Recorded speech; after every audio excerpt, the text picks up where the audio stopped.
teman-teman semua udah pada lumayan dapat a good understanding of what's a good and how is a good pitch deck, dan juga what's a good business model for venture capitals. Selama sesi one-on-one kemarin kita juga udah banyak ngasih feedback personal yang mungkin di luar pitch deck, tapi juga lebih ke arah eksekusinya gimana di lapangan gitu. Nah, since teman-teman semua akan ngelakuin demo day di minggu ini, jadi kita akan ngelakuin satu sesi khusus. Ini kita akan nge-discuss tentang how to pitch to investors gitu. Jadi kita akan pecah jadi 3 sesi hari ini. Sesi pertama ada sesi materi dari saya. Nanti sesi kedua kita akan walk through bedah pitch deck bareng. Saya udah ada contoh template pitch decknya gimana. Yang ketiga nanti akan ada sesi tanya jawab, dan kalau misalnya ada waktunya cukup, mungkin kalau ada teman-teman yang 2 orang yang mau coba elevator pitch practice gitu, 2 atau 3 tim, please feel free nanti raise your hand aja, atau bisa mungkin tektokan sama Mbak Dila langsung kali ya via chat gitu. Untuk nanti ntar saya bisa ngasih feedback langsung di sini kayak gitu. Oke, kita langsung mulai aja ya. Oke. Udah kelihatan ya apa namanya screen-nya? Ya. Jadi langsung aja kita jump straight to the point. What is the best structure for a pitch, ya kan? Jadi ini adalah ini adalah struktur dari pitch deck yang paling umum yang biasa akan dipakai sama venture capital gitu. Jadi ini urutannya teman-teman boleh screenshot by the way buat jadi cheat sheet, atau nanti juga bisa kita share juga decknya ke teman-teman. Jadi first thing first adalah company purpose. Jadi start with a vision and mission. Why do you want to do what you want to do with your startup? Terus paling penting adalah orang paling banyak salah dari pertama kali kita session, udah sering banget kita ngomongin, the biggest mistake is starting from solution right away without talking about the problem dulu gitu. Jadi kita harus mulai dari problem definition dulu. What is the problem you guys are trying to solve? Show some numbers behind the problem and everything. Baru jump to the solution. Jadi kalau teman-teman ngasih solusinya apa nih, misalkan ngasihnya apa namanya aplikasi itu seperti apa, terus feature-feature ada apa aja dan seterusnya. Di sini bagian gimana teman-teman cerita tentang ide bisnisnya gimana, termasuk bisnis modelnya juga di sana dikit jelasin. Terus why now? Jadi why now ini teman-teman harus ngelihat kayak situasi di sekitar ekosistem teknologi juga. Kenapa ide ini adalah ide yang tepat untuk dijalani sekarang gitu, dan nggak terlalu cepat atau malah nggak terlalu lambat masuk ke dalam market kayak gitu. Lalu market size, I think teman-teman kita juga udah ngelakuin beberapa kali session workshop market sizing dari top down sama bottom up. Teman-teman juga harus udah ngerti tentang gimana cara ngelakuinnya. Ini sangat penting ada ya teman-teman. Dan kita selalu suggest market sizing adalah bottom up modelnya instead of top down. Jadi mulai dari bisnis model teman-teman sendiri. Karena kalau misalnya top down kemungkinan akan langsung di skip sama investor, mereka nggak akan ngeliatin, dan anyway mereka akan bikin market sizing mereka sendiri gitu. Lalu competition, I think udah beberapa kali workshop juga kita mention bahwa competition itu sangat penting, nggak cuma yang lokal, tapi juga teman-teman lihat benchmarking competition yang ada di luar gitu. Jadi apa sih success stories yang udah di market lain, terutama di 3 market yang jadi benchmarknya di Indonesia, which is US, China, sama India. Lalu kalian juga bisa ngasih lihat mereka dapat investment dari siapa aja gitu. Nah, jadi di bagian competition ini penting karena VC kan akan mengambil resiko yang sangat besar ya untuk menginvestasikan duitnya ke sebuah startup. Gimana caranya mereka mitigasi resiko adalah dengan melihat competition yang ada di luar. Jadi kalau udah ada success stories itu buat mereka resikonya lebih rendah karena ya udah ada benchmarknya, roadmapnya seperti apa kayak gitu. Lalu produk ini tempat di mana teman-teman showcasing all the features, all the screenshots yang ada. Lalu juga bisnis model ini yang kita sudah ngomongin juga sangat penting ya, karena banyak juga kemarin kita lihat dari teman-teman yang terlalu fokus ke social impact yang akhirnya nggak ngomongin ke bisnis model, padahal at the end of the day what you're building is a business and business model is one of the most important thing. Di previous session juga kita udah running through tipe-tipe bisnis model yang ada apa aja, dan juga matrix yang teman-teman perlu lihat. Kita udah pernah share juga di Google Drive, jadi bisa dilihat di sana. Lalu tim, ini adalah bagian yang sebenarnya sangat penting buat investors, tapi emang untuk teman-teman yang masih kuliah ini akan agak sulit karena teman-teman harus benar-benar lulus dulu. Biasanya baru investor akan benar-benar ngeliatin startups-nya kayak gitu. Lalu terakhir juga financials, ini lumayan penting karena nanti ceritanya, jadi teman-teman harus kasih lihat how much you guys are raising, terus udah gitu details penggunaan uangnya kan untuk seperti apa kayak gitu.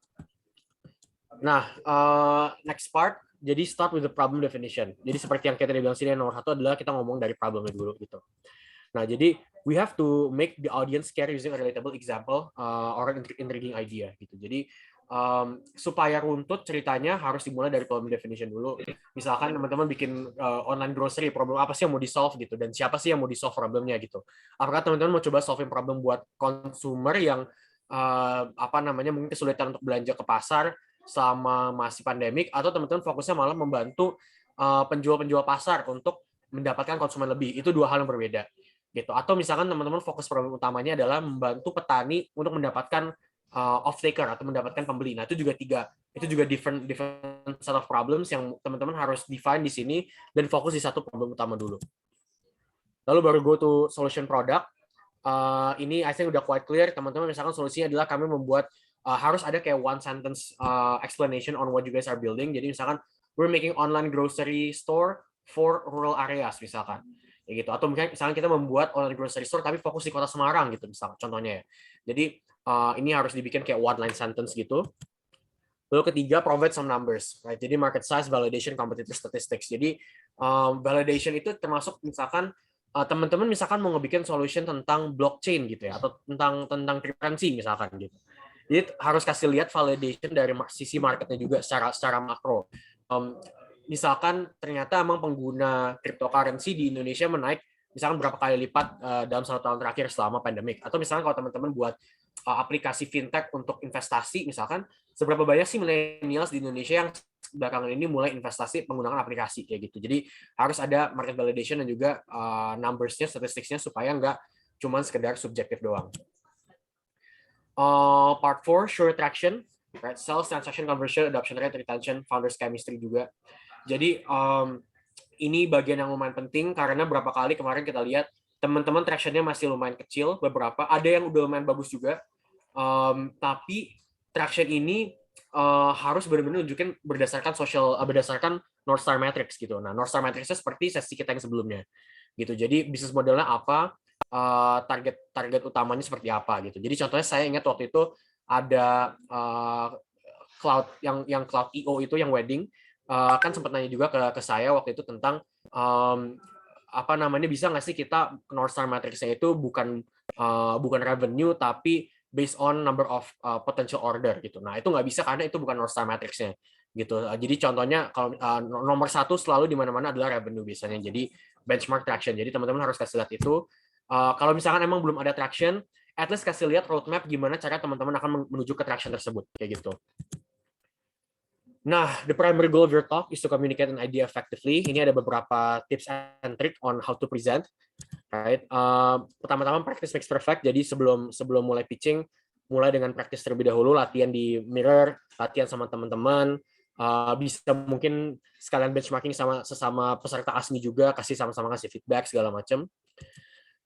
Don't repeat what's on your slide. Jadi jangan cuma ngebaca doang, tapi gunakan slide itu sebagai complementary supaya bisa kita ngelihat supaya bisa kayak complementing apa yang kita ngomongin.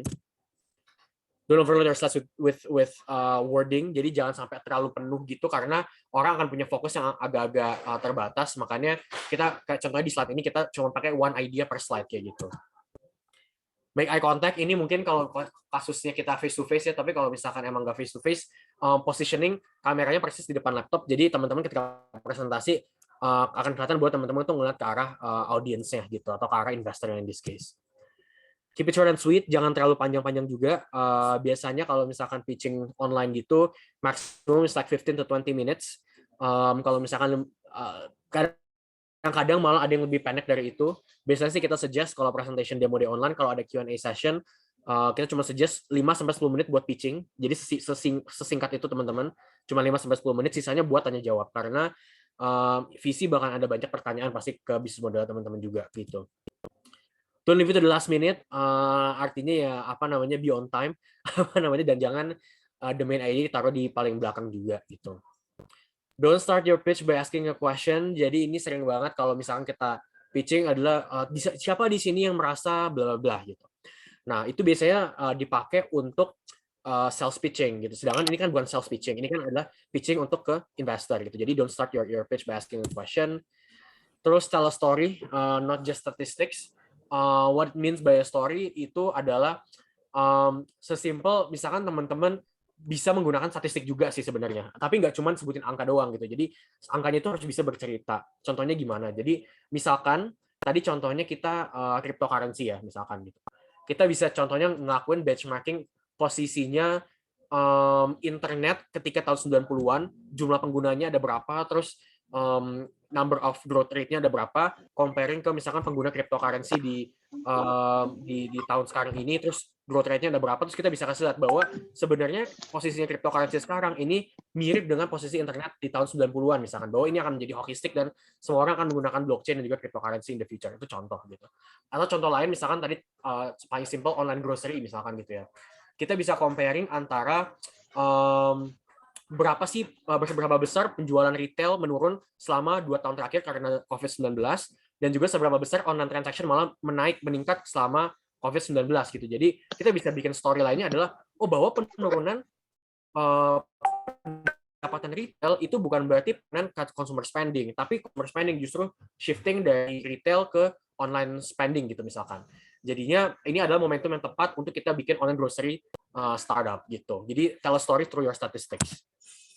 Create an impact. You want people to remember you. Jadi you have to be punctual, you have to be memorable to the audience, dan create a robust storyline juga. Kemarin di beberapa one-on-one session juga kita udah sempat mention kasih saran juga ke beberapa founder tim yang gimana caranya angling a story.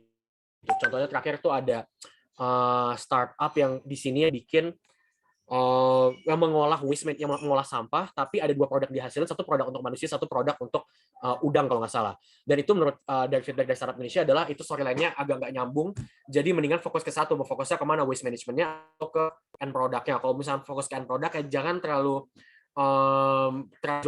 jomplang, satu fokusnya ke consumer produk yang manusia, apalagi ke pakan udang gitu. Jadi you have to create an impact by building a cohesive story gitu.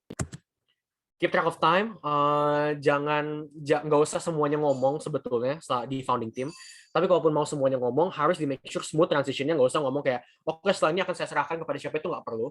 Langsung aja, misalkan saya ngomong berdua, abis selesai ngomong, langsung flag slide-nya langsung disambut sama B, jadi nggak usah terlalu banyak memotong waktu dari sana, dan juga nggak usah terlalu banyak penjelasan juga sebenarnya, karena banyak hal tentang market yang sebetulnya investor juga udah tahu anyway. Gitu. Jadi cut to the chase dan keep track of time. Terakhir, preparing your pitch deck gitu. Jadi ini mungkin saya akan kasih lihat satu slide lagi. Ini ada breakdown beberapa contoh slide. Bentar. Oke, udah kelihatan belum ya slide-nya? Oke. Ini ada contoh startupnya, kita tutupin, kita nggak sebutin nama startupnya apa. Ceritanya dia bikin parenting platform company gitu. Jadi dia bikin platform untuk orang tua bisa ngebeli baby products di platformnya kayak gitu. Nah, jadi seperti yang kita bilang, dia langsung mulai dengan market opportunity-nya seperti apa gitu. Jadi ini ada contoh perhitungan market sizing yang lumayan akurat. Jadi Samsung dari total addressable market, totalnya ada ini total users di Indonesia ada berapa, terus ini total expenditure for parents with children below 5 years old gitu. Karena fokusnya adalah orang tua yang punya anak 5 tahun ke bawah gitu. Setelah itu kita breakdown lagi, fokusin lagi ke parenting media, children nutrition, sama stimulation industry, karena ujung-ujungnya adalah kita pengen ngincar orang-orang yang consuming online media dan juga melakukan transaction e-commerce gitu. Jadi ini kita kali juga percentage e-commerce penetration untuk mothers and baby kategori kayak gitu. Terus ini another market landscape yang tadi kita bilang soal showing the statistic and numbers. Jadi ini ada kasih problemnya yang coba di solve bahwa Indonesian children do not reach their full growth potential karena ada masalah di stunting. Contohnya ini 1 in 3 children under 5 is stunted. Habis itu ada problem juga dari sisi parenting selama COVID-19 dan seterusnya kayak gitu. Ini juga kita kasih ada statistik dari WHO dan lain-lainnya gitu. Jadi statistiknya bisa speaking for itself lah. Terus ini pain points, seperti yang saya bilang, jadi problem apa yang mau di-solve gitu kan. Jadi di sini kasusnya ada problem yang mau di-solve, yaitu lack of quality information from certified experts, absence of parenting super app, sama lack of scientifically proven and affordable product for mom and babies. Nah, approach-nya gimana untuk ngasih solution-nya? Jadi solution-nya buat mereka adalah end-to-end ecosystem for educational content to D2C brands. Jadi ini yang saya maksud di bagian awalnya ini, ada one sentence yang akan menjelaskan bisnis model teman-teman itu seperti apa. Jadi in this case mereka bikin educational content yang nanti ujung-ujungnya akan bisa di-convert jadi spending untuk direct to consumer brand kayak gitu, end-to-end parenting ecosystem. Cara detailnya gimana cara mereka melakukan ini mereka breakdown lagi. Jadi verified and high quality information, karena tadi kan problem sebelumnya adalah lack of quality information, ya kan. Terus retain user pakai parenting sub app, karena biasanya orang cuma pakai e-commerce misalkan untuk spending tapi nggak ada retention rate-nya, gimana caranya supaya mereka keep going back to the platform. Terus terakhir cross sell the parenting media dengan direct to consumer products kayak gitu. Terus ini the vision dan juga the solution. Jadi saya bilang, jadi kita breakdown feature-nya ada apa aja di sini berdasarkan faktor-faktor yang kita bikinin gitu. Nah, ini bagian yang penting. Mungkin teman-teman bisa screenshot juga. Kenapa ini sangat penting? Karena sekali lagi, kebetulan market di Indonesia bekerjanya adalah mereka harus benchmarking ke market luar yang emang udah berhasil. Jadi kalau misalkan belum ada success story dari luar, itu mereka akan lebih reluctant lah untuk melakukan investment gitu. Makanya teman-teman harus bisa bikin model seperti ini. Ini contohnya dia kasih contoh parents and baby model di luar yang persis sama kayak mereka dan udah dapat investment dari venture capital. Ini kayak saya bilang market yang utama ya, US, China sama India. Gitu. Jadi ini ada Anas, Baby Care, Mama Earth, kita kasih lihat total fundingnya mereka udah terima berapa, terus last funding roundnya berapa, dan investornya yang udah siapa aja yang masukin gitu. Jadi the reputation of the investor yang masuk juga lumayan matters ke modelnya gitu. Juga terakhir Limo Kids kayak gini. Gitu. Nah, terus ini ini ada kayak benchmarking on the feature itu ada apa aja. Jadi ceritanya mereka ngegabungin mom influencers, parenting publisher, pediatric professor sama supermarket brand into one ecosystem. Terus tadi ada benchmark ke yang luar negeri, ini sekarang benchmark yang ke Indonesian punya market, jadi mereka benchmarking dengan Asian Parent, Parent Talk yang dibahas sama Milma. Teman-teman bisa bikin tabel seperti ini faktor-faktornya apa aja, terus ini biasanya antara XXX, terus ini centang, atau ini merah sama hijau, terserah teman-teman proses gimana. Terakhir, ya ini traction, jadi mereka kasih lihat numbers yang mereka udah terima on social media, karena mereka fokusnya adalah tadi content commerce, jadi content matters to them. Depending on the modelnya, kalau misalkan konten nggak terlalu matters buat teman-teman, nggak usah dimasukin tentang social media, karena itu biasanya matrix yang nggak terlalu penting. Tapi in this case karena difokus ke konten, this become super important. Terus ini revenue-nya mereka yang udah mereka creating from 6 months segala macam. Terus ini ceritanya mereka racing berapa financials-nya. Jadi mereka bisa racing 3 juta US dollar untuk seed round. Terus udah gitu penggunaan fund untuk apa? Jadi 30% untuk grow the team, 30% untuk bikin direct to consumer product, sama terakhir product development kayak gitu. Terus ini yang penting juga, jadi vision mission-nya, growth plan teman-teman kayak gimana. Jadi roadmap-nya teman-teman untuk memenangkan market seperti apa. Ini mereka bikin 3 step dari 2021, semester 1, semester 2, sama tahun 2002 onwards gitu. Sama ya ini more explanation on the roadmap for them. Gitu kurang lebih dari saya. Mungkin lumayan cepat sebenarnya, karena sebenarnya teman-teman banyak udah dapat materinya juga dari previous sessions. Jadi ini lebih ke arah kita kayak rangkum semua hal yang udah kita pelajarin barengan kemarin untuk ya kita execute bareng lah untuk hasilnya kayak gitu. Mungkin itu Mbak Dila, saya balikin untuk sesi tanya jawab nanti, mungkin sebelum kita ada ngasih mock up session ya buat teman-teman. Oke, siap. Thank you Mas Erwin. Ini kita langsung sesi tanya jawab aja berarti? Ya. Oke. Sebelumnya mau ngasih info nih, ada Mbak Cika nih, staf khusus Mas Menteri. Selamat datang Mbak Cika, selamat bergabung. Oke, teman-teman ASMI mungkin ada yang ingin didiskusikan, ada yang ingin ditanyakan, bisa langsung raise hand atau langsung open mic-nya ya.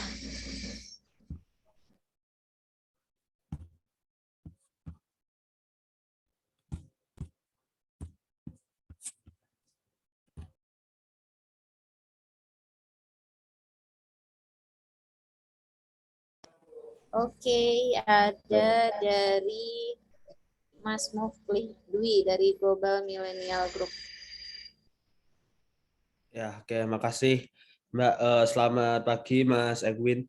Jadi mau tanya aja, karena dulu kalau kita pitching kan cepet ya 5 menit kan kalau waktu di Asmi, dan kita harus jelasin banyak tuh mulai dari bisnis kita modelnya gimana, market traction dan lain sebagainya. Nah, cuman hal penting apa sih yang harusnya paling kita tekenin gitu? Apakah tractionnya, apakah bisnis modelnya, apakah apanya ini? Itu aja sih. Thank you, Mas Edwin. Pertanyaannya, this is very helpful karena dengan konteks peserta-peserta asli ya sebetulnya. Jadi buat teman-teman yang merasa traction-nya udah oke, harus utamain banget hasil traction gitu. Jadi aduh saya lupa nama startupnya apa, tapi di Asmi itu ada satu yang udah bikin apa namanya aplikasi fintech tapi untuk koperasi. Itu untuk teman-teman yang di situ ceritanya si tim ini ada, mereka tuh udah dapetin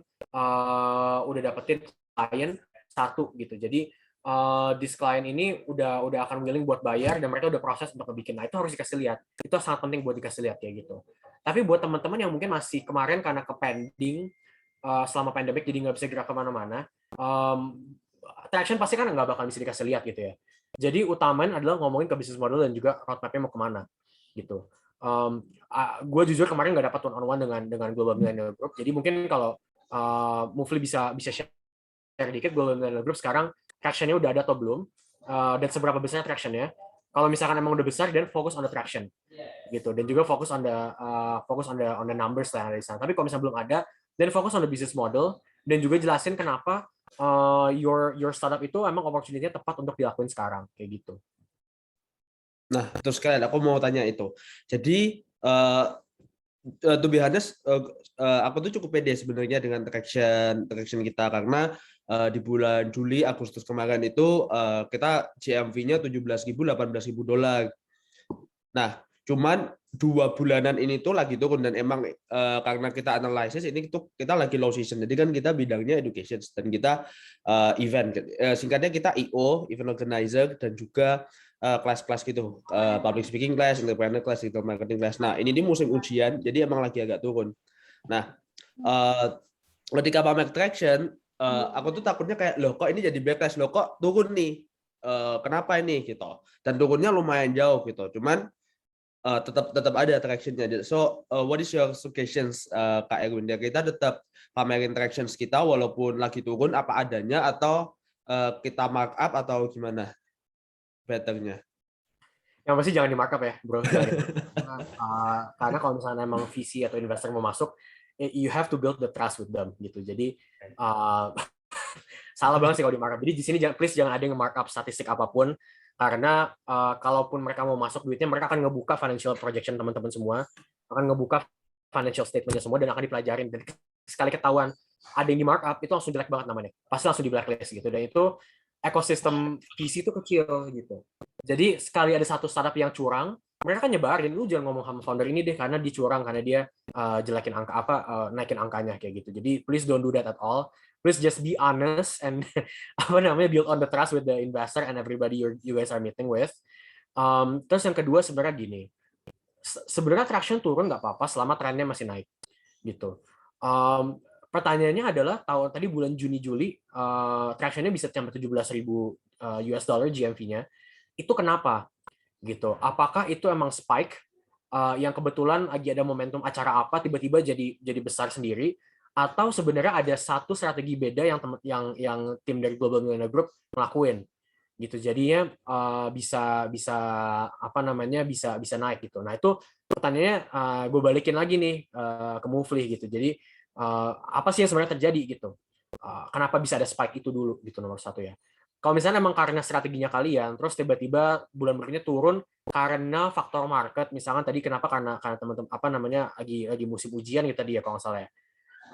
Jadinya nggak bisa ada event. Nah itu nggak apa-apa, dimasukin aja gitu. Mau karena lagi musim ujian makanya turun gitu. Tapi kalau misalkan ternyata 17.000 itu karena spike, misalkan karena tiba-tiba lagi ada musim apa yang kira ngebikin jadi heboh, banyak yang pakai GMG punya services, then that's another question mark yang nggak bisa dijadiin acuan sih sebenarnya Mufli gitu. Oke. Satu lagi dikit, berarti tapi sebenarnya ada satu yang kita selalu naik, sosial medianya. Cuma tadi Kak Erwin bilang kayak itu bukan yang penting gitu, apa namanya, matriks yang penting, dan emang itu katanya sosial media investor biasanya nggak terlalu peduli. Tapi itu kita naik terus, itu kan membuktikan bahwa kita trennya oke kan, maksudnya kita selalu naik gitu. Itu perlu kita masukin juga nggak? Pertanyaan gini ya, ini tergantung konteks banget nih. Ini buat semua teman-teman yang nanya, gue yakin karena dari kemarin kita ngelakuin sesi one on one banyak banget yang tanya soal social media juga gitu. Jadi ini please not for everyone. Social media bisa dimasukin tergantung konteksnya gitu. Kalau tadi saya kasih contoh breakdown pitch deck yang tadi sebelumnya, itu kan dia bikin moms and babies produk e-commerce, tapi dia mulai dari konten gitu. Berarti seberapa jago mereka buat konten dan seberapa besar orang engage di konten mereka itu penting buat bisnisnya gitu. Nah, makanya mereka masukin statistik soal social media itu bagus gitu. Nah, pertanyaannya adalah seberapa nyambung konteks social media ke bisnisnya Global Millennials Group dan juga ke bisnisnya teman-teman semua gitu. Itu satu. Yang kedua adalah seberapa signifikan pertambahannya. Kalau nambah terus tapi nambahnya cuma kayak nambah 100, nambah 200 per bulan, itu nggak terlalu signifikan juga anyway. Kecuali tiba-tiba naiknya dari per bulan dari tiba-tiba bisa naik 1.000 atau bisa naik 2.000 sampai naik 10.000 follower gitu. Nah, itu beda cerita gitu. Itu bisa dimasukin, nggak apa-apa, nunjukin bahwa the product gains momentum dan juga orang tuh mulai percaya sama bisnis yang kalian bikin kayak gitu. Jadi tergantung dari dua faktor itu ya tadi. Satu, seberapa nyambung sama bisnisnya, kedua seberapa signifikan naiknya kayak gitu. Oke, siap. Thank you Kak Erwin. Mantap. Sama-sama. Oke, thank you Mas Erwin. Dari Unhas yang tadi Vestanesia nggak jadi.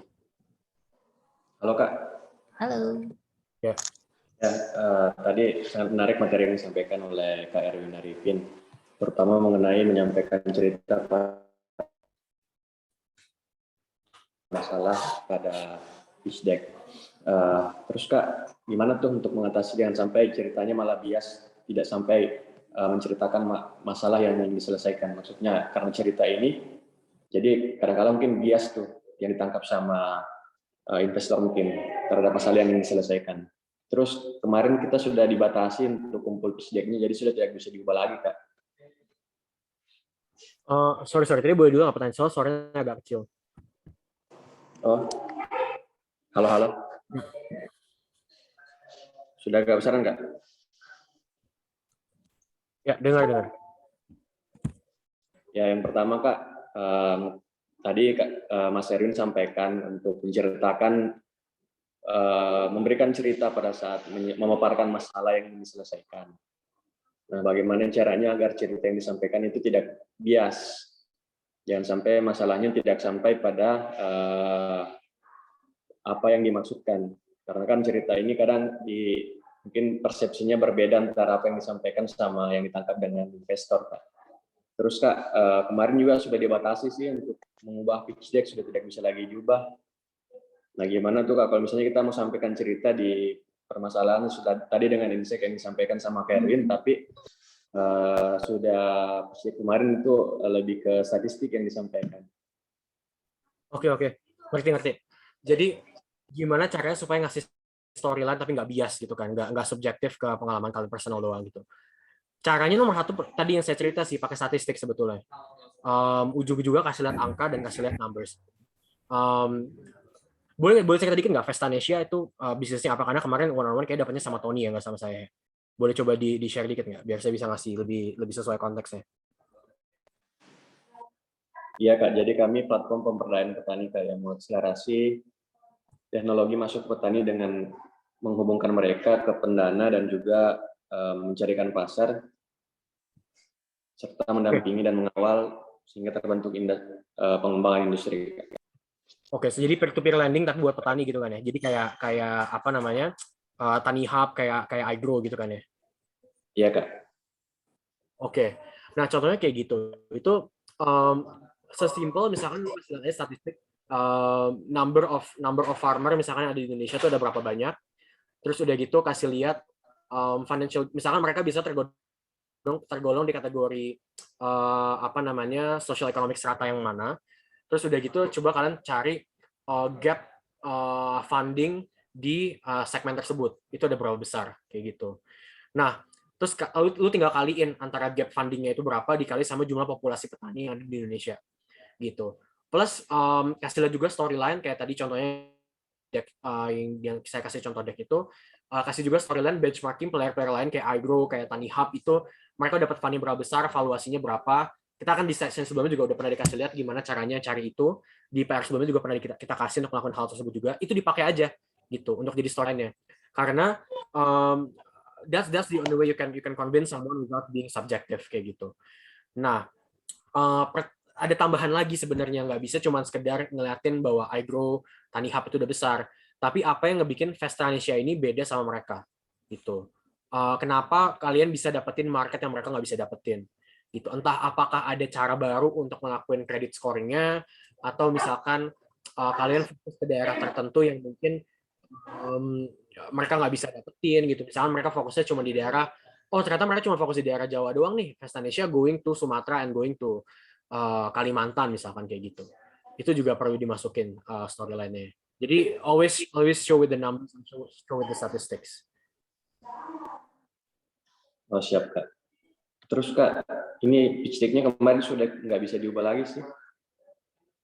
Oh right. Nah ini mungkin nanya balik ke Mbak Dila kali ya. Sebenarnya kalau menurut saya sih ganti aja nggak apa-apa. Kalau nanya saya pribadi ya. Ini kalau mau ganti, maksudnya, tapi jangan ganti 100% ganti juga ya. Mungkin nanti ini jadi bingung. Yang tadi kan kalau nggak salah sama Prasetya sama Angin ya. Nanti si siapa namanya Natasha di Prasetya juga bingung itu kok ganti banget gitu. Teman-teman kita juga sih di sana.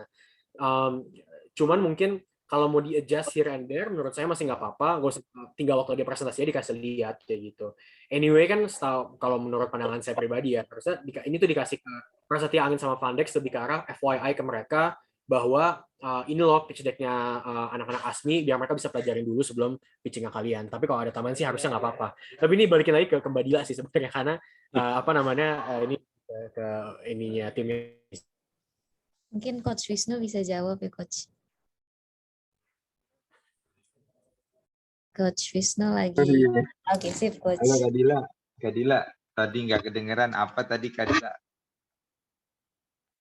Untuk pitch deck yang kemarin udah disubmit sama teman-teman ASMI nih, Coach, kira-kira nanti untuk pitch to investor, mereka apakah bisa improve atau gimana gitu? Mereka apakah bisa apa?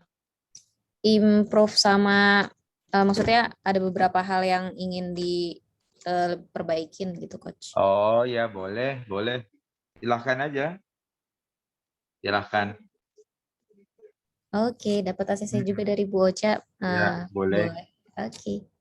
Makasih Bu Ocha, makasih Coach Wisnu. Ya, siap. Sama-sama Mbak Dila. Oke, mungkin pertanyaan selanjutnya teman-teman dapat ini juga nih sama Coach Wisnu di kolom chat. Bisa ditanyain pitch deck yang udah dibuat kemarin seperti itu. Ada tambahan lagi kah yang ingin raise hand atau ingin open mic?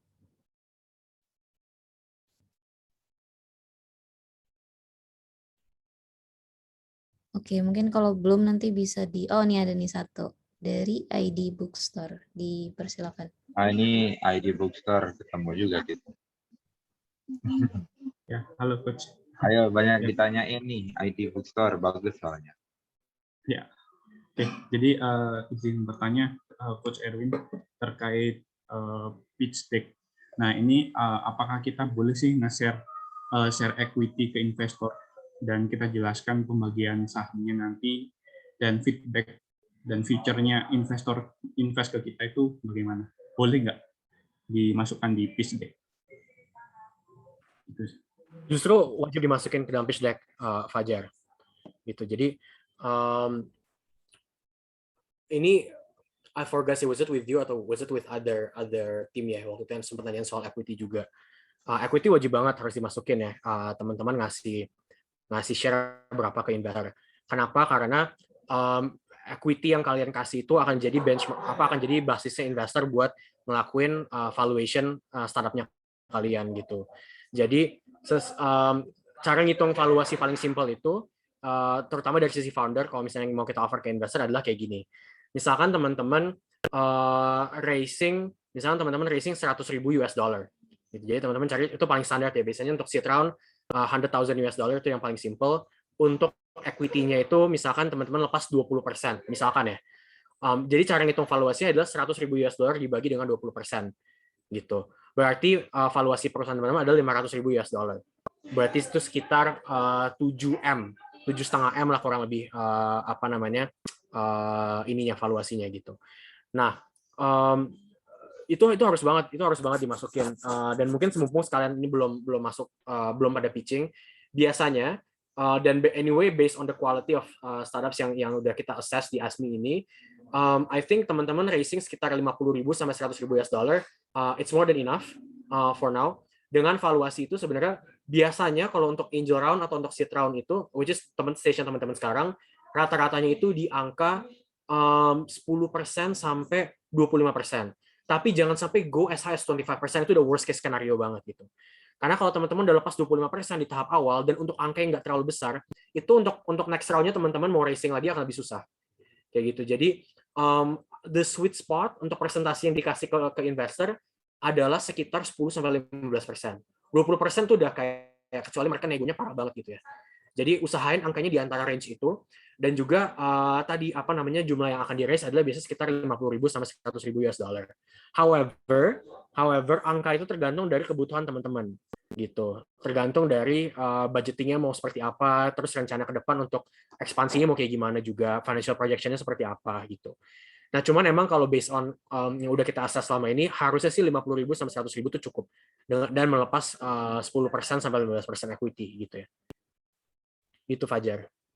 Oke, tanya sih, menentukan persentasenya itu bagaimana? Jadi kita mau tentukan 15%, terus atau 10% itu base-nya dari mana? Right. Jadi gini, untuk nentuin persentasenya itu, emang kalau untuk startup tahap awal tuh lumayan seni ya. Jadi nggak ada scientific way to do it sebetulnya Fajar.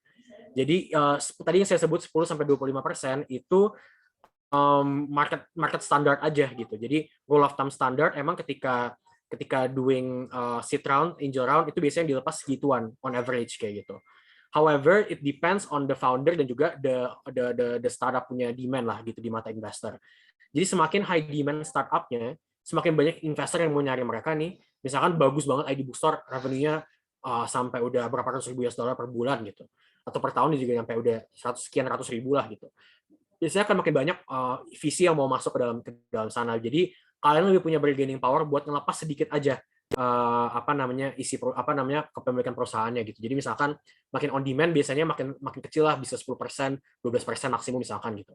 Tapi kalau misalkan posisinya teman-teman yang lebih butuh duitnya, ada interest tapi mungkin nggak terlalu banyak, biasanya bargaining power ada di investor gitu. Ya udah, gue mau masukin duit tapi gue mau dapat 25% misalnya kepemilikan gitu. Nah, buat teman-teman akan susah buat negonya karena emang ceritanya mereka lebih punya leverage, lebih punya bargaining power gitu.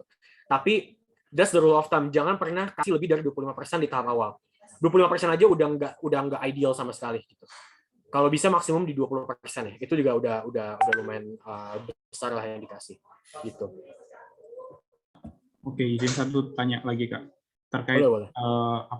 Uang yang mau diinvest tuh misalkan tanya, kamu mau invest berapa sih? Nah, kita tentukan banyak uangnya itu juga base-nya dari mana juga. Sorry, boleh diulang dikit ya? Ini sorry, agak berisik soalnya. Ya. Jadi terkait uang investasi yang mau diinvest ke investor itu kan kadang sometimes tanya kan investornya, kamu mau diinvest berapa? Nah, itu kita menentukannya dari kebutuhan kita saja atau ada faktor lain? Dari kebutuhan teman-teman sih nomor satu sebetulnya. Jadi teman-teman bisa ngebikin semacam simple projection aja sebenarnya. Selama ini cost yang udah dikeluarin itu ada apa aja. Jadi biasanya kita pecah kalau misalkan case-nya adalah tech startup, biasanya kita pecah cost of goods sold atau bisa kita bilang cost of revenue karena service sama operational expense gitu.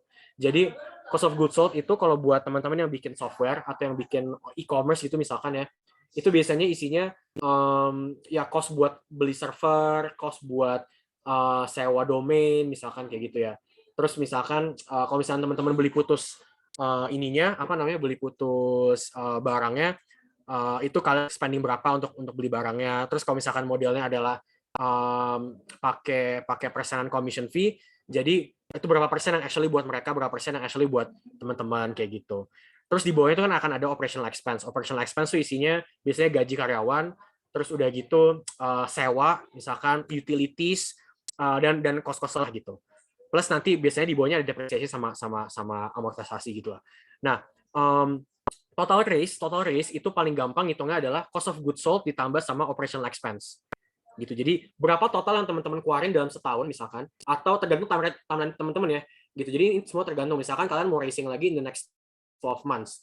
Berarti kalian harus ngitung projection selama 1 tahun, ongkos yang dikeluarin berapa? Cost of goods sold tambah operational expense itu. Gitu. Nah, itu adalah total amount yang kalian raise plus harus kalian tambahin buffer 10%. 10 atau 20% lah gitu. Selama angkanya masih make sense. Gitu. Terus udah gitu, kalau misalkan ternyata teman-teman mau racingnya adalah untuk 18 bulan jalan, jadi biar lebih tenang gitu ya, nggak usah dalam setahun sekali harus fundraising lagi. Berarti bikin projectionnya adalah untuk 18 bulan. Total cost 18 bulan untuk OPEX sama untuk cost of goods sold tadi itu berapa?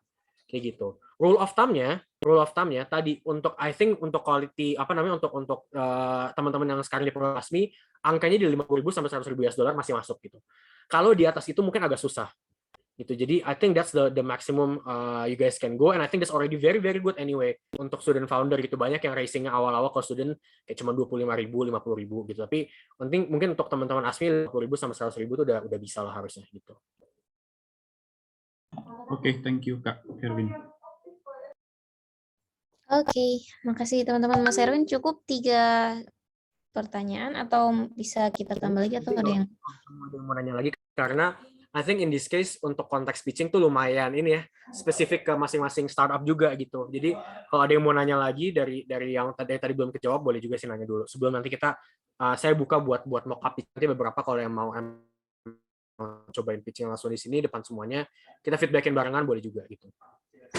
Ayo teman-teman, mumpung ini ada kesempatan nih sebelum nanti KMI Expo bakal pitching sama Prasetya, Angin, dan Fandex. Oke. Belum ada nih yang raise hand. Atau belum nyiapin pertanyaan. Atau mau diskusi terkait pitch deck yang kemarin udah dikumpulin. Kira-kira kurangnya di mana atau mau revisi? Mungkin in the meantime, kalau teman-teman di sini ada yang pengen lakuin mock up pitching sekarang, ini nggak usah takut karena by the way, ini kan saya kan menempatkan diri nggak pakai investor head ya, jadi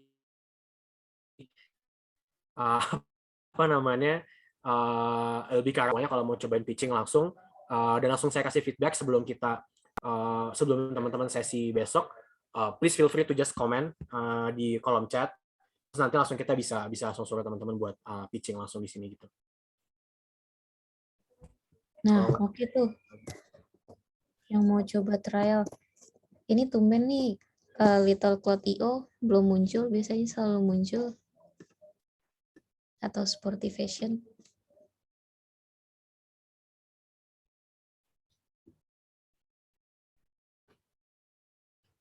Oke, belum ada yang berani ya nih Mas Erwin. Kalau nggak saya tunjuk aja boleh, Mbak. Boleh banget. Timnya Taman Siswa ada nggak? Timnya Taman Siswa di sini? Ada, tim Taman Siswa ada. Ini dari Global Millennial juga komen nih, mau cobain pitching. Cuma banyak confidentialnya. Gak apa dicobain aja dulu di sini. Ini Taman Siswa, Zara ada nggak nih Zara nih? Oh enggak. Kalau GMG mau coba langsung aja nggak apa-apa. Mukli gitu. Atau mungkin in the meantime kalau kamu mau nutupin dulu beberapa numbersnya ya, tutupin aja gitu. Nanti sambil kita ini. Kemarin soalnya ada beberapa teman-teman di sini yang saya mark sebagai yang pitchingnya udah bagus banget dan udah sesuai sama investor standard. Nah, saat ini si Taman Siswa ini sih. Wah, keren-keren. Gimana tuh? Mungkin dari Mbak Zahra ada sih di sini. Jadi teman-teman yang lain bisa lihat, bisa nanti contoh juga belajar dari Mbak Zahra.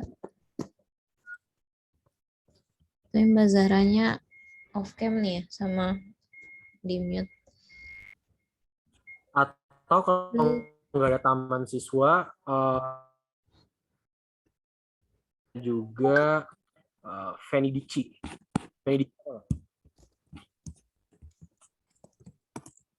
Nggak ada ya di sini ya timnya Fanny Dici. Iya, Vendici belum join. Dari Taman Siswa bisa respon nih, ada yang raise hand dari Ya CM. udah nih kayaknya Ya, GMG mau oke. Mau cobain pitching atau masih sesi tanya jawab ini atau gimana? coba pitching aja nggak apa-apa. Coba pitching aja Ya. nggak apa-apa. Oke. Kita biar langsung diskusi.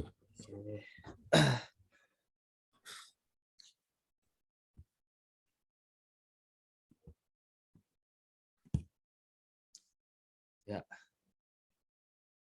5 menit ya berarti ya.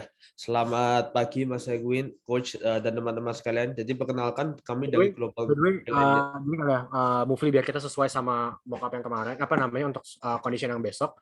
Jadi kita bikin maksimum coba di 5-10 menit ya.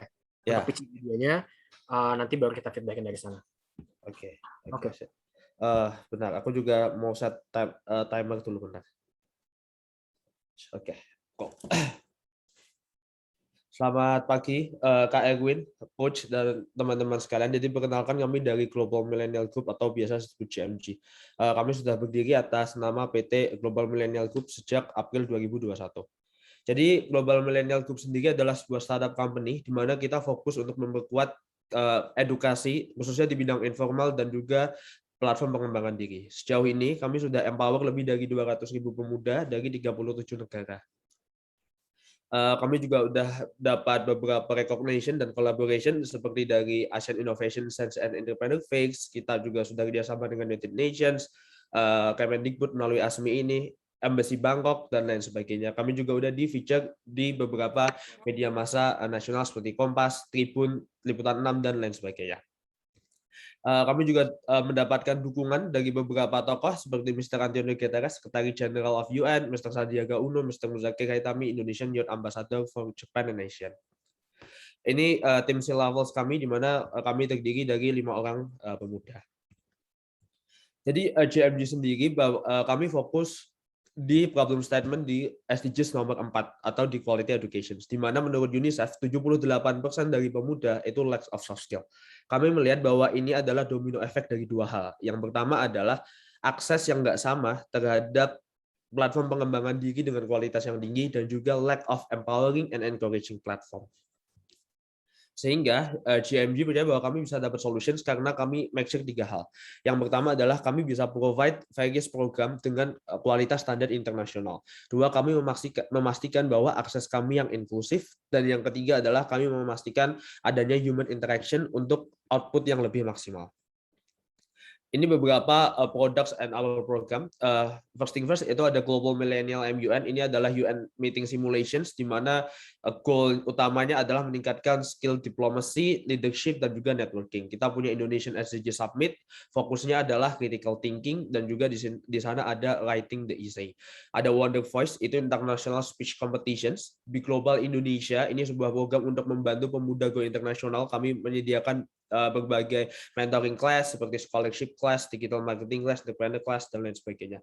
Dan yang terakhir adalah program terbaru kami yang baru di launch bulan ini, yaitu Sebulan Menjadi, di mana itu adalah sebuah trial suatu program studi. Jadi tiap siswanya bisa trial 1 bulan jadi anak hubungan internasional, anak manajemen, dan lain sebagainya untuk menghindari salah jurusan. This is our MVP, semuanya bisa dicek di join.gmillennial.com, di mana semua program kita dapat diakses, dibeli di sana secara otomatis, akan dapatkan email otomatis dan lain sebagainya, semua melalui website ini. Ini our market size, di mana kita punya bahwa kita bisa mentargeting 1.2 billion youth age di umur 15 sampai 24. Namun kita fokus di pasar Indonesia, India, dan Malaysia, di mana SOM kita dengan 1% market tersebut kita mentargetkan sekitar 1,8 juta pemuda.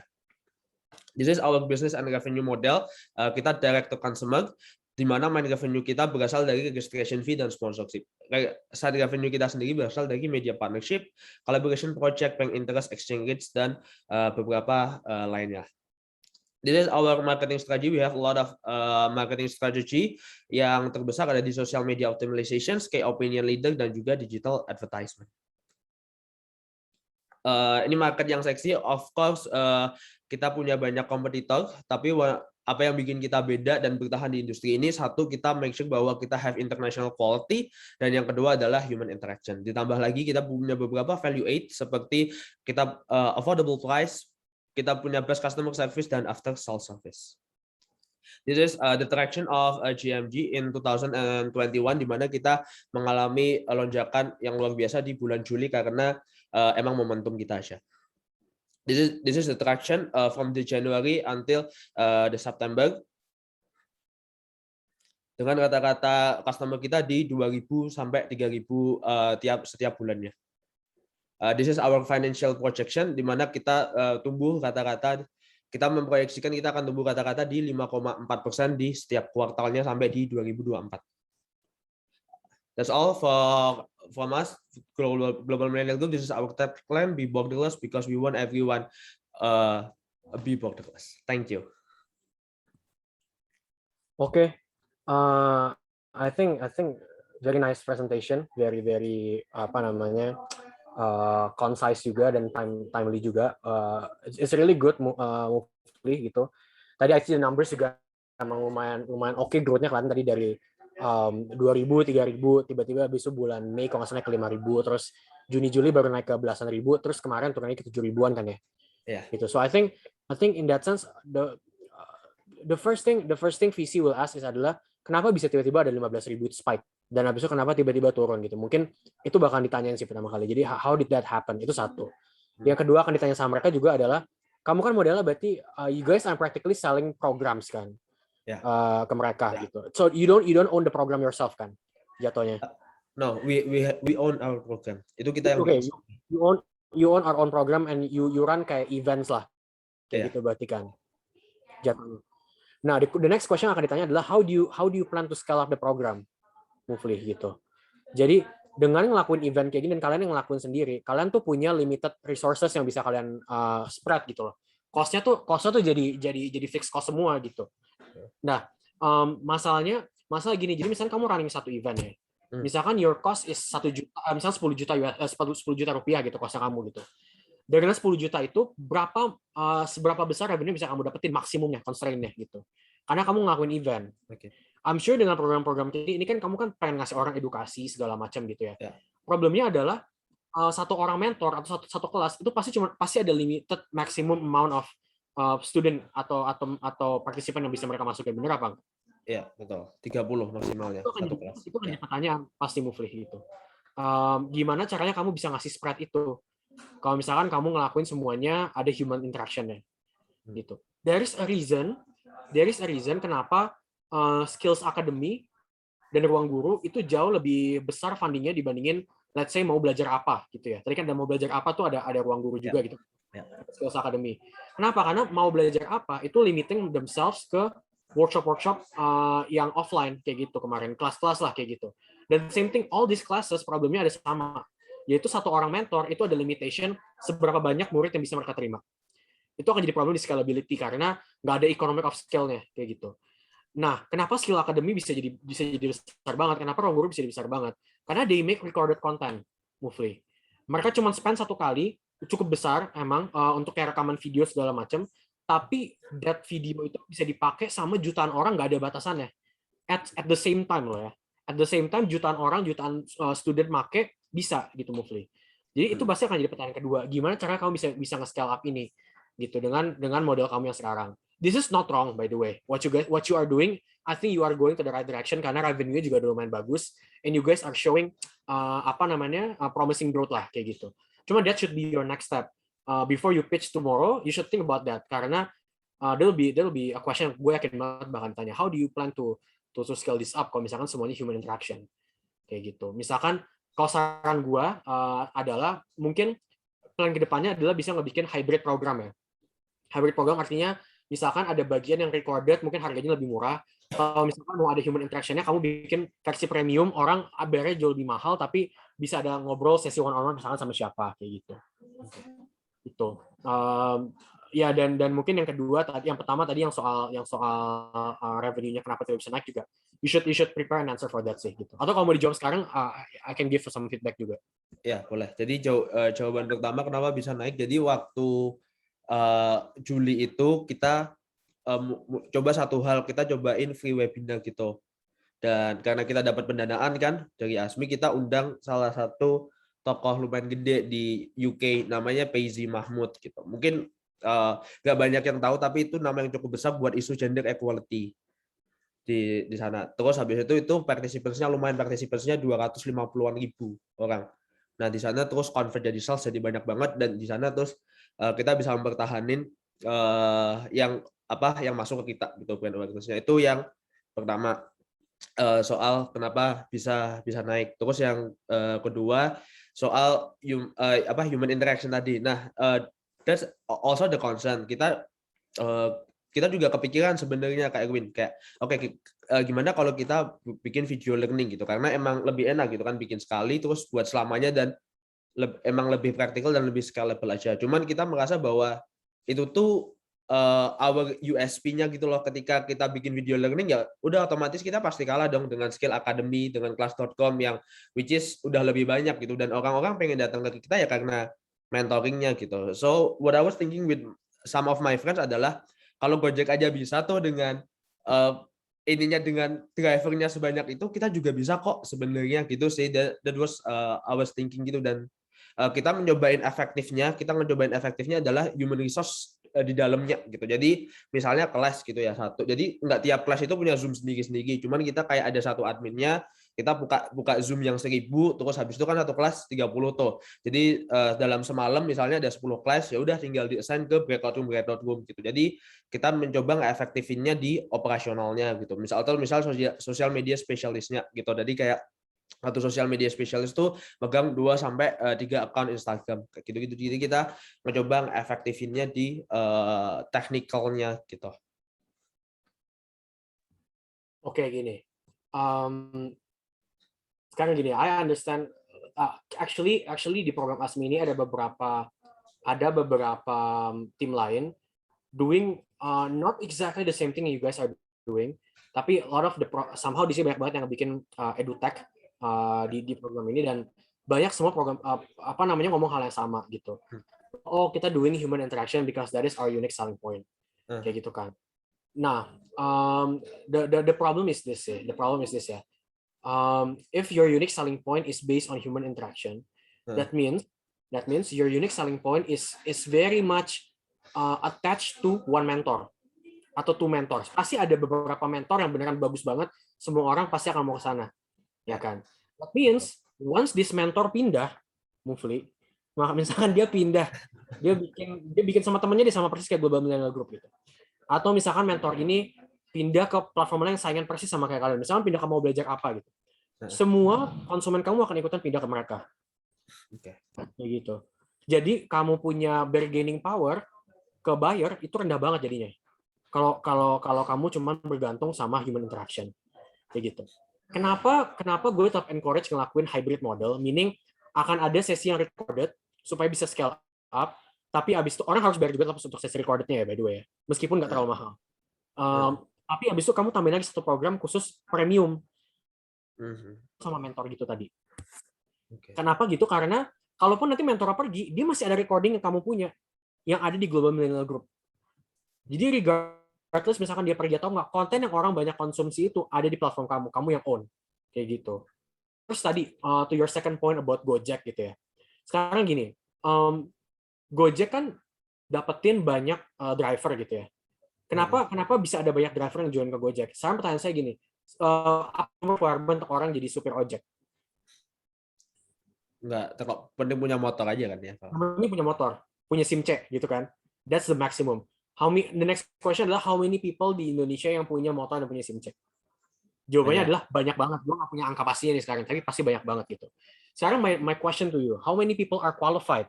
What's the minimum requirement to be a mentor atau tutor atau ngasih kelas di Global Millennial Group, coba? I see.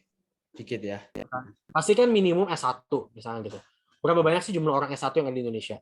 Dari S1 juga kan nggak mungkin ngambil semua orang yang S1 dong. pasti mau cari orang S1 yang mungkin achieving gitu ya, misalkan GPA-nya 3,5 ke atas gitu misalkan. Jadi anak-anak cum laude nih atau anak-anak mapres lah gitu kan di PTN, berapa banyak yang kayak gitu? Berapa banyak dari yang mahasiswa PTN itu yang actually mau willing buat spend their time misalkan nggak kerja di top companies tapi spending their time buat jadi mentor kayak gitu. That's the next question yang harus kamu pikirin sama tim, karena artinya jumlah orang yang bisa jadi mentor, bisa jadi tutor itu akan limited banget ke Global Millionaire Group.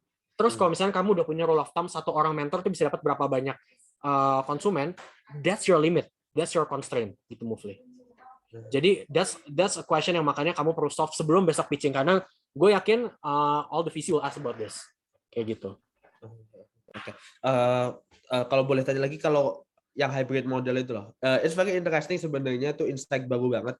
Itu perlu kita masukin ke pitch deck-nya nggak? Oke, kayak rencana ke depan nih kalau kita diinvest, kita mau bikin hybrid modelnya nih gitu. Karena yang recording ini perlu banyak modal gitu. Is that we need to masukin itu atau belum? You totally need it, karena itu yang masih belum ada di sana. Kayak what's your roadmap moving forward, dan ini penggunaan duitnya untuk apa kayak gitu. Okay. Alright, Mufli, satu lagi. Tadi gue lihat di slide yang market sizing itu angka somnya kalian cuman kayak 9,9 juta US dollar kalau nggak salah ya.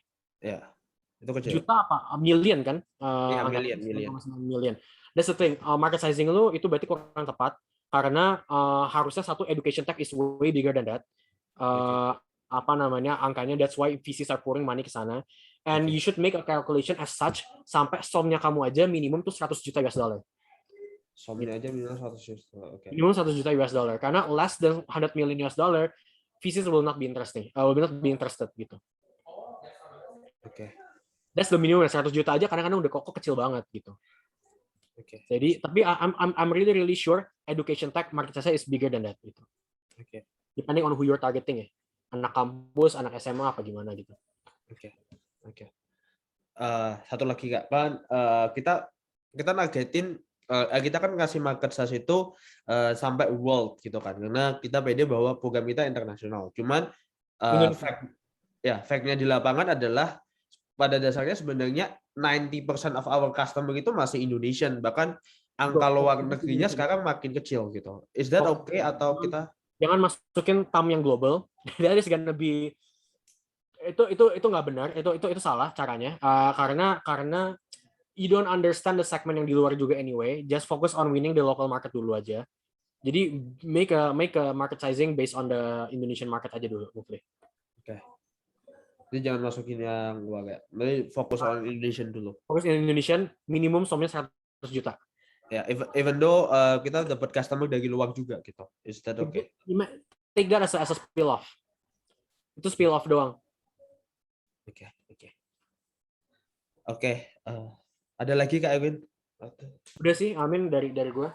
Amin. First of all, congratulations with your progress and traction, karena I think that sounds really promising. Just it's a matter of how we can find the right strategy aja to move forward sih. Oke, siap. Thank you Kak Edwin. Thank you Mufli. Good luck ya besok. Thank you so much. Thank you Mas Erwin. Dari Taman Siswa nggak bisa nih katanya, lagi presentasi di kelas. Oke. Ini dari 3D Expert ya mau ngasih presentasi. Boleh. Tadi. Oke, siapa lagi yang mau coba mock-up pitching kayak tadi dari teman-teman? Makara belum ada suaranya.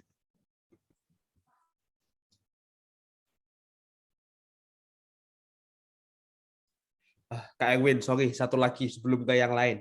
Maaf banget. Boleh nggak Kak Dila? Ya, boleh. Oh ya, kita perlu masukin, kita kan udah dapat 2 kali pendanaan nih, dana hibah. Yang pertama dari ASMI, yang kedua tuh dari kampus aku. Walaupun nominalnya relatively kecil ya, sebenarnya nggak gede-gede banget. Itu perlu kita masukin nggak? Atau nggak usah karena terlalu kecil? Nggak apa-apa, masukin aja. Just mention we get a grant dari kampus dan juga dari ASMI gitu, nggak apa-apa. Oke, thank you Kak Edwin.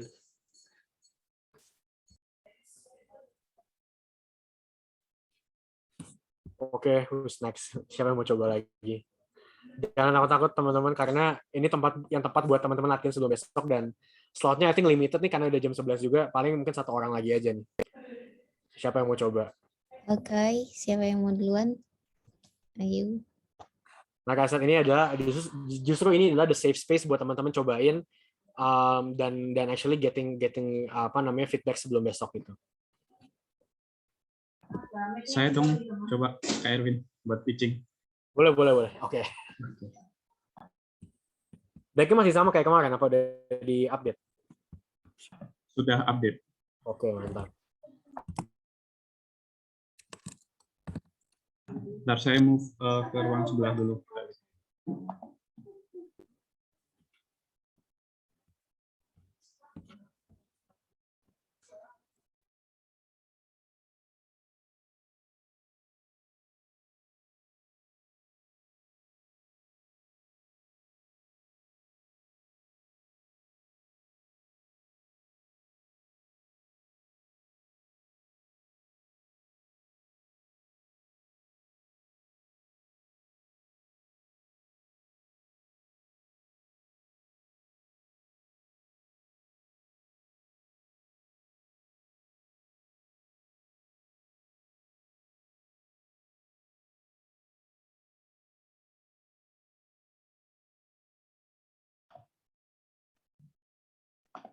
Izin share screen.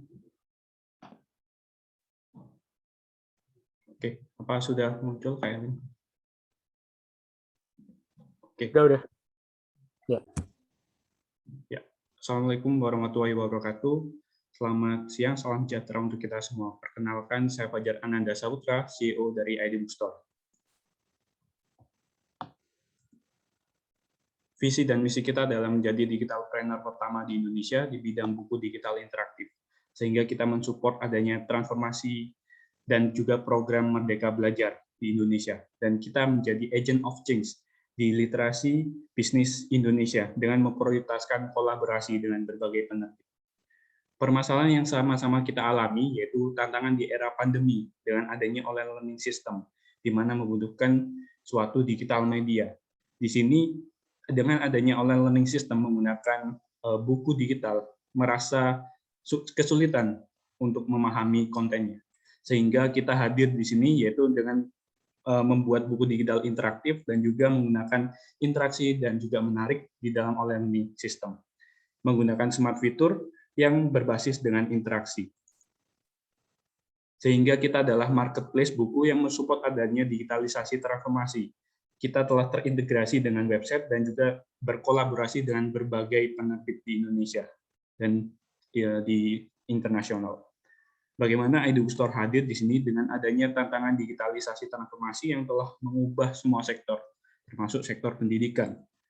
Dan di sini kita mengalami banyak keluhan dari orang-orang mengenai online learning yang sulit untuk dipahami di sisi kontennya, sehingga mereka membutuhkan personal interaksi. Bisnis model yang kita sediakan adalah yang menjadi core bisnis kita adalah di e-store. Kita melakukan sharing profit dengan publisher 10 hingga 40%. Bisnis model yang kedua adalah di sisi platform, di sisi service buku, kita menyediakan editing, layouting, desain cover, dan interaksi layout. Dan yang ketiga adalah thematic book, kita membuat sendiri. Dan yang keempat adalah kita berkolaborasi dengan online course, sehingga kita menarik 5% setiap orang yang ada di online course.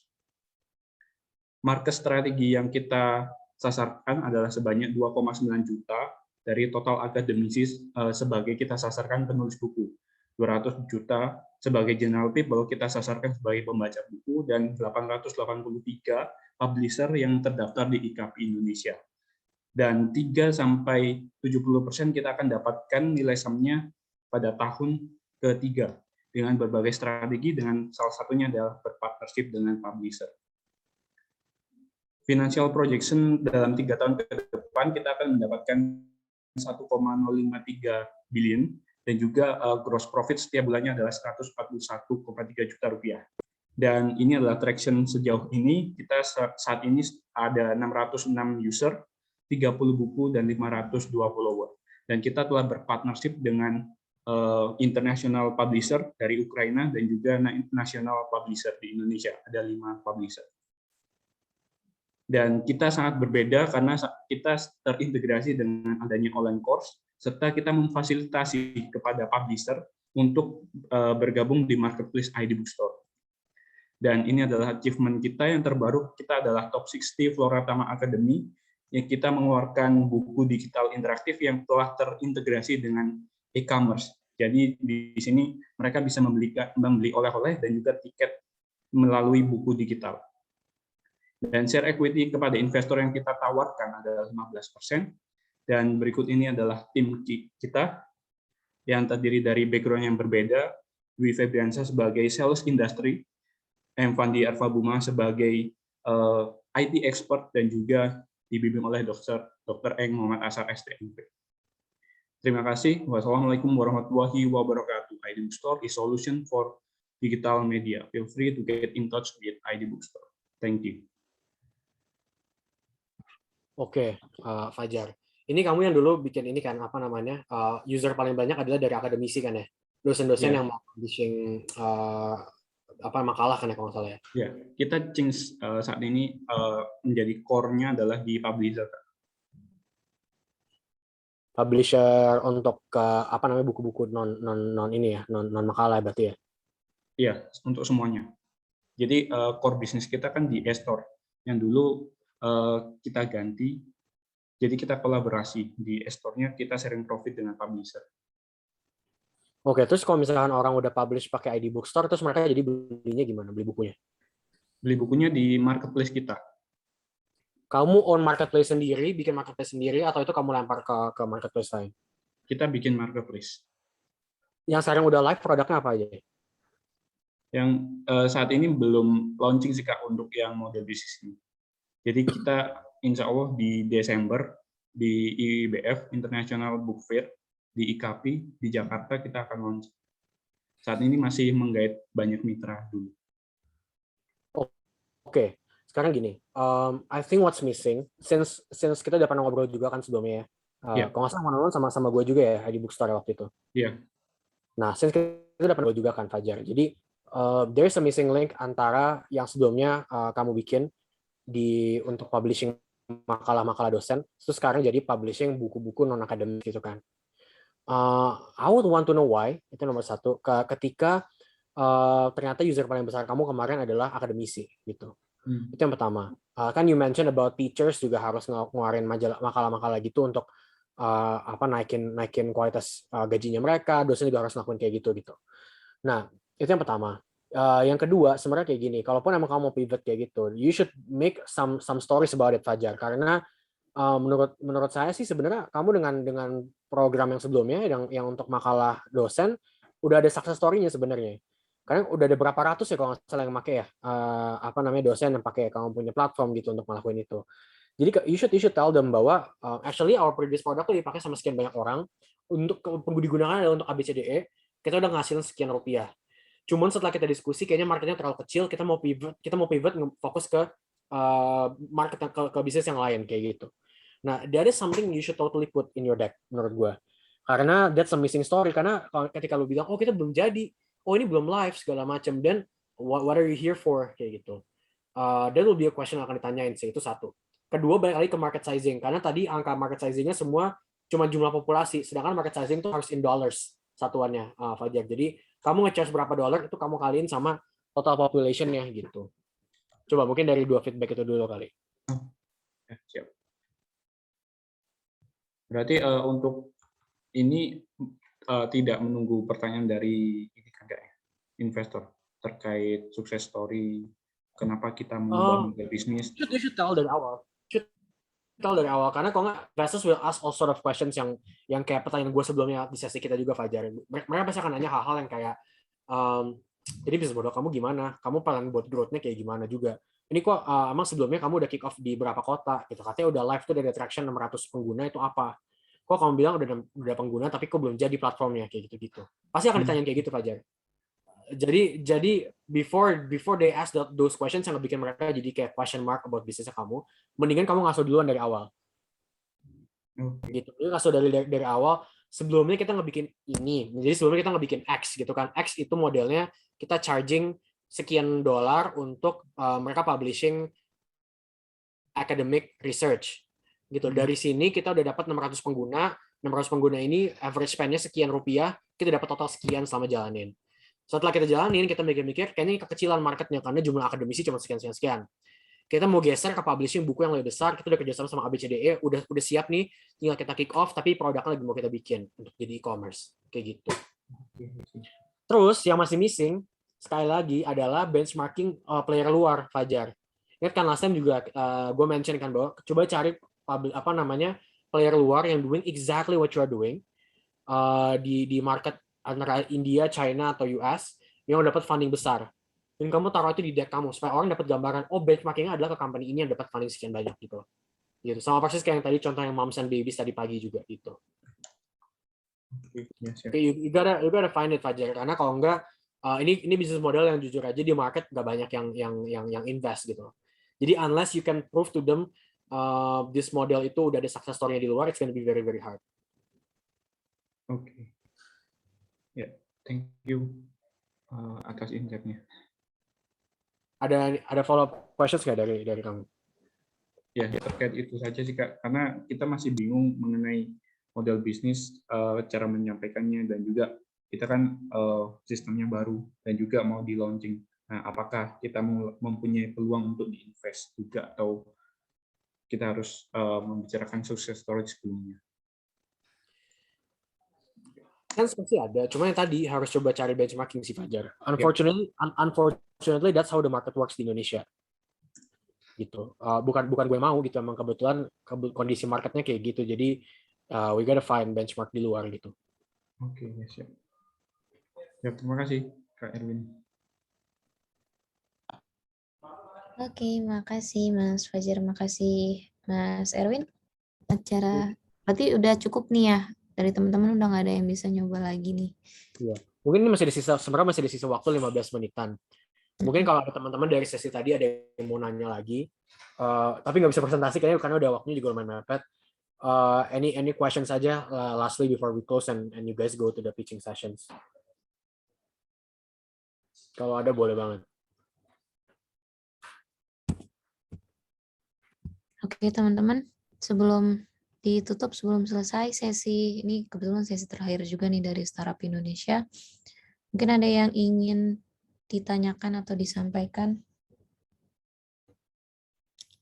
sebelum besok ketemu investor.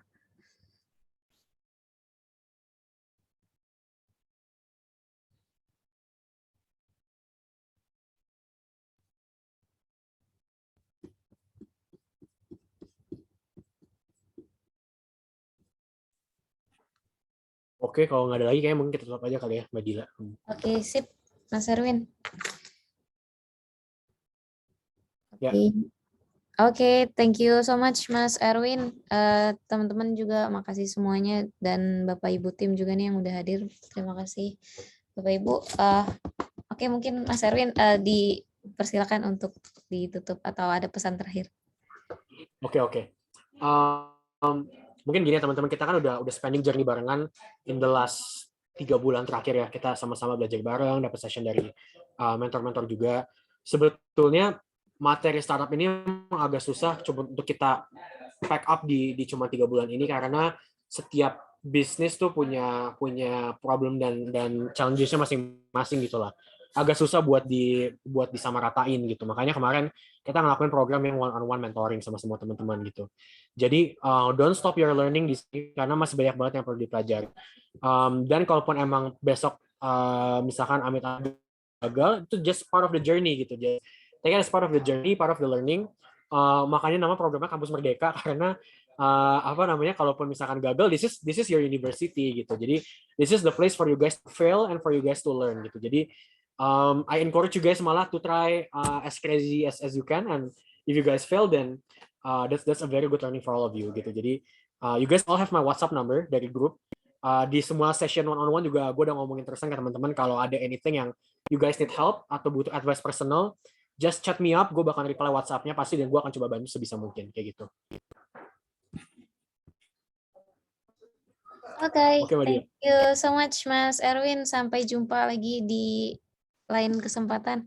Dan masih bisa kontak Mas Erwin juga ya, masih ada di grup juga sebenarnya. Betul. Untuk teman-teman feel free nih Mas Erwin. Oke, teman-teman, kita tutup sesi terakhir dari Startup Indonesia ini. Dari kami, dari Kemdikbud juga mengucapkan terima kasih banyak untuk Startup Indonesia dan juga kepada teman-teman ASMI yang udah ikut bootcamp dari awal sampai akhir. Semoga startupnya bisa terus berkembang dan besok untuk pitching investor juga berjalan sukses. Amin. Oke, mohon izin saya tutup. Terima kasih. Wassalamualaikum warahmatullahi wabarakatuh. Selamat pagi semuanya. Sukses terus, sehat selalu. Besok. Terima Dadah. kasih, Mas. Sampai jumpa. Izin end meeting ya. Terima kasih.